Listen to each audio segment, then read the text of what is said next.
প্রত্যাখ্যান করছি। আমরা দলের গোলামি করতে চাই না।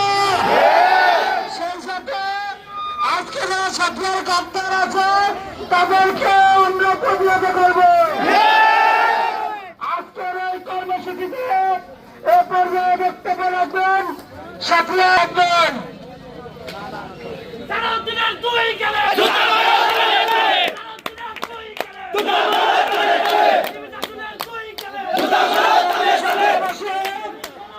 আপনারা জানেন এই সাথীকে প্রকাশন করার জন্য তাদের আন্দোলন সংগ্রাম চালিয়ে গেছে। পরবর্তী এই সময়ে সেই আন্দোলনের সুফল যখন আমরা পেয়েছি, সাথীর কিছু কতিপয় গাদ্দারেরা আমাদের এই সুফলকে চালান চালিয়ে দিয়েছে। আমরা বলতে চাই, ইতিহাস কখনো মুনাফিকদের মাফ করে না, রাষ্ট্রবাদেরকেও মাফ করবে না।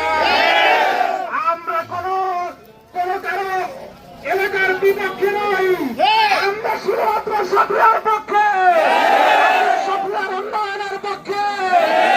আমরা হুঁশিয়ার করে বলে দিতে চাই, অবিলম্বে আদালতের এই রায়কে প্রত্যাখ্যান করতে হবে। অবিলম্বে সাথীকে আকাশান্ত ঘোষণা করতে হবে। নইলে সারা বাংলাদেশের সাথে সাথীর সকল যন্ত্র বিচ্ছিন্ন করে দেওয়া হবে।